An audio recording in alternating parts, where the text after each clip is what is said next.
सभापति जी, आज यह विवाह विधि संशोधन विधेयक 2001 हमारे कानून मंत्री जी द्वारा लाया गया है।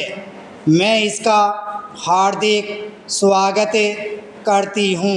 यह बिल अगर और पहले आता तो हमारी बहुत सारी महिला बहनों को इसकी सुविधा मिल सकती थी। साथ ही मैं भगवान से प्रार्थना करूंगी कि भगवान न करे किसी की ज़िंदगी में तलाक का अवसर आए, क्योंकि हिंदू विवाह नीति के अनुसार जब 7 फेरे लेते हैं तो 7 फेरे का मतलब 7 जन्म 7 गुजारना होता है, लेकिन 7 जन्म न सही परंतु एक ज़िंदगी साथ जीने का तो अधिकार महिला और पुरुष को मिलना ही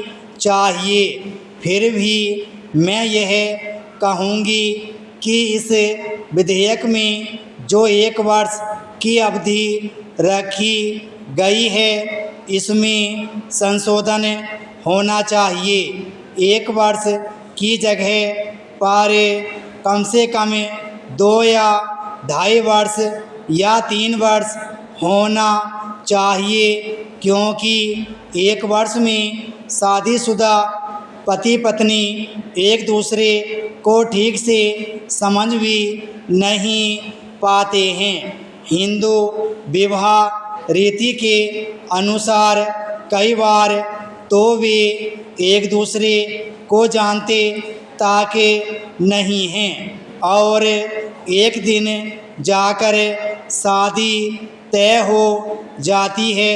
लड़की मंडप में जाकर बैठ जाती है और तभी वह एक दूसरे की शक्ल देखते हैं। इस प्रकार के विवाह भी हमारे भारतवर्ष में होते हैं, इसलिए यह अवधि कम से कम 7 या 5 वर्ष या 2 से 2.5 साल रखनी चाहिए, ताकि वे एक दूसरे को समझ सकें और अगर समझ सकने के बावजूद भी एक दूसरे के साथ ज़िंदगी बसर नहीं कर पाते हैं तो फिर तलाक का अवसर देना चाहिए।